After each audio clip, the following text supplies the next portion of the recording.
Hey, what's going on? This is Dylan with Dylan Talks Tone, and today we're going to talk about vintage versus modern guitar stuff.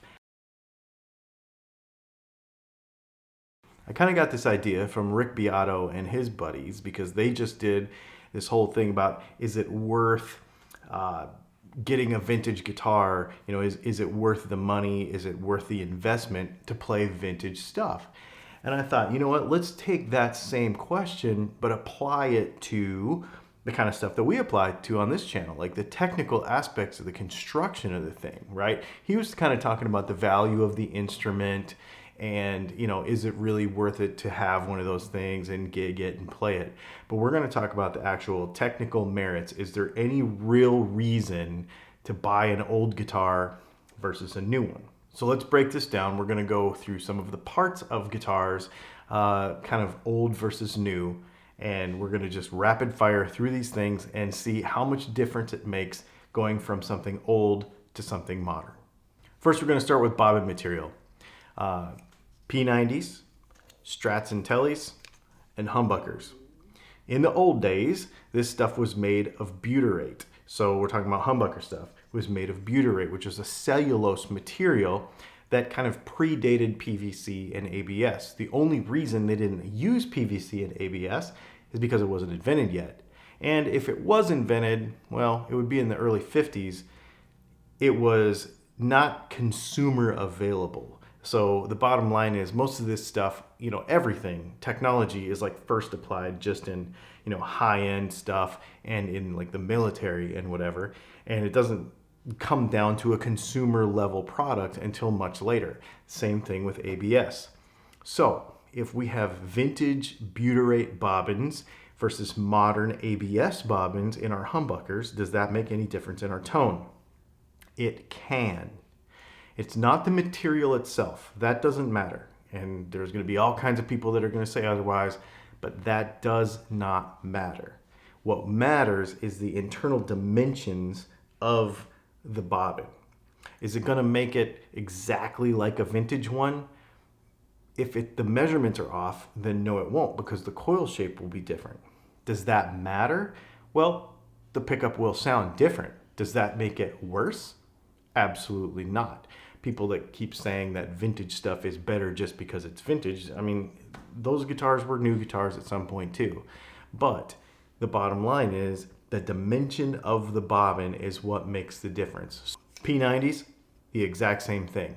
ABS versus like a 4-bond material. Early ones were made out of this material, which is a paper with wax or resin impregnated into it.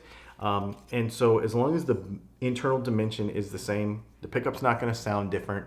There's no reason to look down on a pickup that's made with one of these versus one that's not. And actually the 4-bond ones, especially for P90s, are a lot more expensive. All right, let's talk about base plates and covers. Are these going to make much of a difference being vintage spec or modern spec? Well, they're yes and no. The cover itself, as long as it is not brass or copper, as long as it is a nickel cover, is going to be very similar, if not equal to, a vintage pickup cover. However, you will never really be able to duplicate that because the chroming process and the nickel plating process has changed throughout the years. So there's no point in chasing like a vintage spec because you can't do it. There's going to be a couple of other areas here where you're going to see that come to play as well. So as long as the cover is nickel and not brass or copper, you won't hear or see or feel really any difference in a pickup versus a vintage one versus a new one based on just that aspect alone. Base plates. This is a nickel base plate. You can get them in stainless, you can get them in nickel, you can get them in brass. A lot of cheaper pickups are made with brass base plates. This can cause some eddy currents in the pickup. However, there are many brands, for example, DiMarzio, who has engineered this into how they make their pickup. So is it a bad thing? Not necessarily, even though many of like the Artec pickups, which come from Asia, they all have, they're all made in the same plant, and they're all, like GFS and all the generic Epiphones and all that stuff. They're basically all made in the same place. And typically they are denoted with a brass base plate as being cheap. Does that matter? I did not design my pickups to have brass base plates. We designed ours to have nickel, and you have to factor that in when you're designing a pickup to sound the way you want it to sound. Magnets. So a lot of people are going to just swipe aside ceramic magnets. Ceramic magnets are actually newer. They're not a vintage thing. They're actually a newer material. Same reason, availability. You get stronger magnet in a smaller package with this one than you do with this Alnico magnet. Does that make one better than the other? No, it just means, again, that you have to engineer the sound of the pickup to sound the way you want it with a particular magnet. Our two top selling pickups at Dylan Talks Tone, one has this magnet in it and one has this magnet in it, and I've wound them to be a pair that works together. So our center punch pickup has an Alnico 5 magnet in it, and our 8-ball pickup has this ceramic 8 magnet in it, but they work well together and they sound awesome. And they don't have all of the kind of sounds that people think they're going to have because we designed them to work together. So modern designs of pickups, for example, with a ceramic magnet in it, isn't necessarily bad. All right, let's talk capacitors. You know how I feel about this if you followed this channel at all. This is an Sprague orange drop capacitor. A capacitor is a capacitor is a capacitor. We have tons of videos on this. We have a video on how to read the capacitor to understand the tolerance. Old vintage capacitors, paper and oils especially, as they age, have a tendency to drift. So that means that as they dry out, as they deteriorate, because they do deteriorate, the sound of your tone circuit can change. And as a result, it changes the sound of the whole guitar because the sound of the tone circuit can change if you use your knobs. So just because a vintage guitar is done a certain way, it doesn't mean it's better. Many times you have to replace those parts for more modern ones. Is it going to change the sound of your guitar? Absolutely not. Again, we have a video about that. It's just going to make it last longer. All right, so let's talk about switches. There's pretty much been 2 or 3 brand names in switches over the years. This is an electro switch. There's also CRL, and there's also Switchcraft. This is the same exact switch that goes in a Fender Custom Shop guitar right now if you buy one from Fender. In fact, I've had them open and they have the same part number right on the side with the little sticker exactly like that. And it going all the way back to vintage guitars, switches pretty much have not changed. Now, we get into some newer, lower priced guitars, and there's some various blade switches and some stuff that are very cheap and are prone to fail. But just because a guitar has a vintage switch in it doesn't make it better. In fact, 9 times out of 10, it makes it worse. I've worked on tons of pre-CBS Fender stuff where we've had to replace switches because they fail over time. Okay, this is a big one. Vintage pickup wire versus modern pickup wire. You probably have heard and seen various myths all over the internet about vintage pickup wire versus modern pickup. I don't want that plastic cheap wire in my guitar. This goes back to some of the same stuff we talked about with ABS and butyrate. Availability. Pretty much everything you owned before about 1950 had cloth wire in it. It was in your walls in your house. It was everywhere because that's how they made wire. So when Fender designed the guitar, it had cloth wire. That's what it had because that's what he had and it was cheap. ABS and PVC and PTFE are technologies, as we discussed earlier with the pickup stuff, that did not come into play until much later. So your 4-wire humbucker wire, such as this wire here, didn't come into play until much later. Does that make it worse?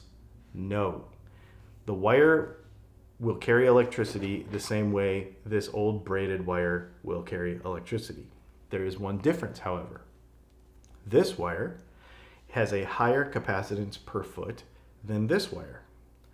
And this wire, both vintage options, have higher capacitances per foot than the modern wire. What does that mean? Actually, not a whole lot. In a 100-foot roll, in a 20-foot roll, it would make maybe a difference. But in a Les Paul, for example, you may have this much wire in the whole guitar, maybe plus one more piece, okay? So how much difference is it going to make in your tone to have old wire versus new wire? It's not really going to have any difference at all. In fact, you're going to give up options because you're not going to be able to do coil splitting, phase splitting, or any of the other features that this modern wire allows you to do.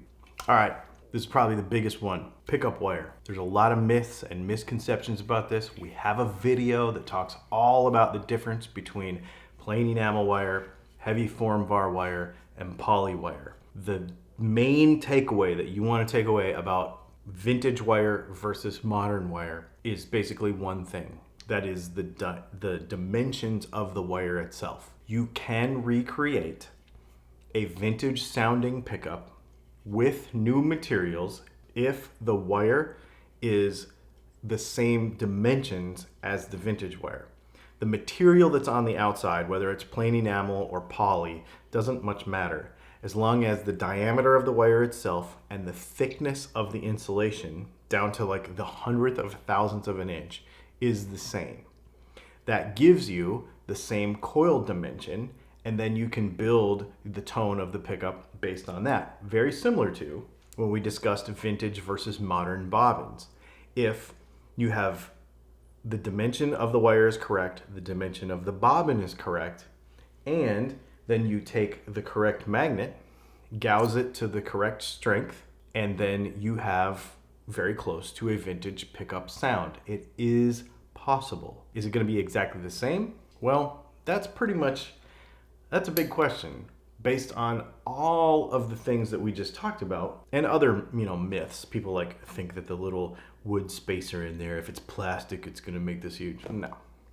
There's a lot of things, even though the tone of the guitar is like the sum of all of its parts all put together. So every little thing has a little minute factor, obviously. Does that make a 59 Les Paul any better than a 59 reissue that you can buy today? Or, one of the recreations of any of this stuff, a custom shop Strat or a private luthier like myself. Can you make that guitar, is that guitar any worse for not being vintage than the one that was made in 1958 or 59 or 60 or whenever? Absolutely not. What's really interesting about that is we can be a lot more consistent about the quality of the guitars now. I will tell you that personally, having played a 59, a 60, a 61, I've actually played a couple different 60 Les Pauls. I've played some early SGs. I've played some early Les Paul Juniors that look like SGs. I've played tons of vintage Fender guitars. And I will tell you that out of all of the guitars I've ever played that were from that era, there's probably ever been two that I would personally consider owning and play all the time. The guitars were not that great. They were all made by hand. If you look at a 50s, especially Telecaster, you can tell it was just cut out by hand. They're not that good. They weren't that consistent. And as a result, we're talking hundreds of thousands of guitars to try to find a good one. So just because it's a 65 something or a 59 something, it doesn't make it good. They're not all good. Some of them aren't that great at all. And then you have to go through the 60-year-old degradation of parts, of switches, of Fender pickups that have rusted and need to be rewound with modern wire because they don't make the wire the same way they used to anyway. So now you have basically modern rewound pickup on old magnets. So it's just this whole minutia of stuff that people get super caught up into. Personally, I think most people play vintage instruments to say they can play vintage instruments because it sounds fancy. And the bottom line is you can go get something off the shelf today that is much more consistent, that plays great, that sounds great. And then if you have somebody that knows what they're doing with all the electronics and stuff, you can make it sound like an old guitar and probably better and more reliable for the gigs that you're playing on a daily basis. I know that some of this is opinion. However, when you look at the technical aspects of what goes into all of those parts that we just talked about, it takes a lot of the myth away as to why things were done a certain way. It's pretty much just because that's what the technology was at the time. It was not special. It was not some sort of tone voodoo that they knew about. It was literally what they had. So play what you have, and you'll make better music than playing something you can't have. That's it. My name is Dylan. This has been Dylan Talks Tone. If you have any questions about this, you want me to do any more comparison stuff like this, you let me know, because these videos are really fun. Don't forget that on Thursday, we're going to try to do another live Q&A Thursday morning. If you want your question to be featured on that Q&A, go to patreon.com/Dylan Talks Tone, and there is a post over there, and it says, hey, comment here, and we'll feature your question. That's the way we're going to do it. It makes it way easier because the feed goes super fast and stuff. Make sure you check out our other blog, musicandmascara.com, because that has some stuff on it kind of related to this. We did a microphone review. We're doing some earbud reviews, some stuff like that. It's not related to guitar stuff, but still kind of related to the sound thing. So make sure you check that out as well. Thanks for hanging out, and we'll see you soon.